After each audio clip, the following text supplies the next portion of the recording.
Hello and welcome to Blockchain Gaming World with me, John Jordan. So, haven't looked at Castle Crush for a very long time. Had some technical issues a few months ago, but now it seems to be working again. So, Castle Crush is a Web 2 game that had NFTs added to it, so you can play it just as a normal Web 2 game in the app stores, but you can also buy NFTs and use those NFTs. So basically NFT versions of the characters in the game, which you can use. And if you use those, you can earn these tokens. So the ACS token, you earn those during the game, depending on how many characters you have and their level. And then you can use those to buy new characters. So you can see here there are two chests here. So the Founder's Chest, 1,647 left, 40,000 ACS tokens, 4,000 for the Ascended set 2. So the first Ascended set were sold. I'm not sure the Founders ones were sold or not. Anyway, and really, it's one of the interesting things here is you can only really get these tokens through gameplay. The developers not release these tokens; you can't buy them. People have put out liquidity pools of their own, but they're not very deep. So I have 4,000 tokens. so I'm going to do an Ascended set. Before we get there, let's just have a quick look at my inventory. So these are my cards. Okay, so I have 19 NFTs in my inventory. So you can see here I have one box that I've opened. So I've bought already one box today, and it actually automatically opened. So I didn't have to open it. It's sort of interesting. I thought you would get like a little UI where you opened it, but didn't get that. And these are all the characters that I've got. Most of these I've just bought from the marketplace.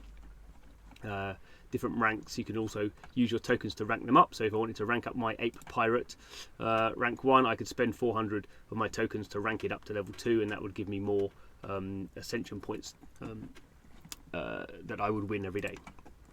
And obviously if I want to rank up my Dwarf, it's currently level 3, if I want to rank it up, it's going to cost me quite a lot of points, but I'm going to then get quite a lot more Ascension points if I do that. So that's what's going on. I'm not going to rank it up today. So when I opened this chest, I got this Fan Dancer. So that's what I got this time around. So I mean, probably it would be better for me to use my tokens to level these up. Really, that would be the most cost-effective way, because if I leveled her up, I would be getting sort of more points than if I spend that to buy a new NFT. But a new NFT is sort of, a bit more exciting. Let's look at my other NFTs. I don't have very many actually powerful NFTs really, so these are organised in power. So I use a lot of skeletons, but very sort of rank 1 skeletons. Okay, so let's cut the chat and go and do this. It's not very exciting, I have to say, but so I'm going to mint this out. Going to obviously do my MetaMask stuff. Okay, during the minting process, to see your product in the inventory could take a while. So obviously, I've bought that, and that's been sort of minted into or transferred into my wallet on the Avalanche blockchain, and then the sort of UI has to also update as well. So okay, so it doesn't look like it's there yet because it's still saying 19, so we might have to just wait a little bit. Okay, good news. So we can see now there's two Ascended chests open. So I now have 21 NFTs, so it's increasing because it counts this open chest as an NFT, even though it's open chest. So now I have to go and work out which extra one I got, which may be a bit complicated. Now I think I got another Archer Tribe. I think I only had one of those before. Let's have a quick look to see if there's anything interesting turned up. Oh no! I think I have a Resurrection. I think that is definitely new. The Resurrection. Okay, so that's cool. So this is quite a cool one actually. So look at this. It is rank 1, but it gives me 4 tokens a day. So that is a rarer card. So if I just had a common card, it would only give me 1 point a day. So I'm getting 4 more than that. So that was worth spending those 4,000, I think. The Resurrection card, I don't actually really use it, but basically you can, when you play it, it resurrects your. I think it resurrects one of your cards. There's another, you can get the Necromancer, and if you play him, he keeps resurrecting characters over and over again, although at a weaker sort of level. So Resurrection card, that's sort of interesting. I didn't have that before, and now I do. So I shall have to be doing another video showing how that works, I suppose, in the game. One more thing, let's have a quick look at before we finish. Let's have a look at the marketplace. So here we are on the NFT trade marketplace, looking at Castle Crush. So this is just a marketplace like OpenSea, happens to be more for Avalanche. So this runs on the Avalanche blockchain, should have said. So we can see the floor price, the highest sale price, average sale price. So these are priced in AVAX tokens, currently about $10. So people, you wouldn't want to buy an open chest, really, I wouldn't think. The cheapest one here is Nature Heal, so that's about $1. For that, Arrows Rank, so that fires arrows, is sort of defensive one. Golem, that's pretty cheap. I might be doing some some buying on that.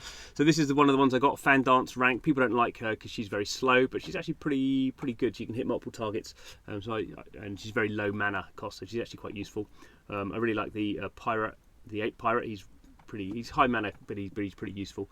Whole bunch of skeletons, always good to have. That's Golem Rank is good, actually.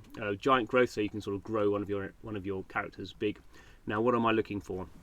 So there we go, Resurrection. So this is the one I got. So I got a rank 1. So actually, this is what the cheapest price is. Not saying anyone would buy it for this price, but that's sort of $15, $14. If someone was going to buy that, so if I wanted to, I could just sell mine for put it on sale for one AVAX. Someone might buy that, and we'll have to wait and see. Obviously, I have a certain style of how I want to play. I haven't used Resurrection, so that'd be interesting to try that for a bit. But if there's stuff I didn't want, I could sell that off, and then I could go and buy some more skeletons, which are much more my way of working. I could go and buy so for one of those, if I sold that for one, I could buy one to 2 skeletons and a dwarf. Dwarf's always useful as well, I find. So there we go. That's what's going on. Oh, and one other thing, stats. Let's have a quick look at stats. So this is sort of interesting. This is showing every day.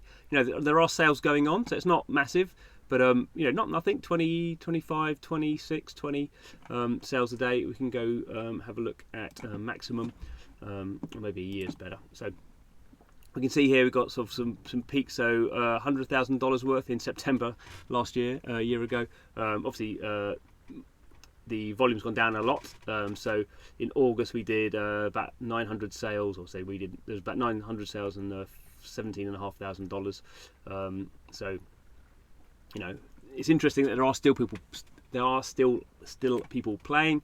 So the biggest, so here we had September last year was the biggest, $161,000 worth of sales.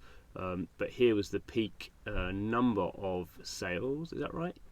Yeah, so 1,337 sales, even if the trading volume was lower because the sort of Avalanche price was lower. So people are still playing. So 1,000 buyers, 800 sellers. A lot of guilds were involved. Not a lot of this is, you're not going to make money doing this, clearly. So about 2,000 people playing this. So, but if you are playing Castle Crush as a game, the NFTs are pretty cool. I would say so. So interesting to buy some, and certainly again another interesting example of first one of the early games, mobile games using NFTs, and seeing lots of that now with stuff like NFL Rivals. So anyway, thanks for watching the video. Please subscribe. See you again soon.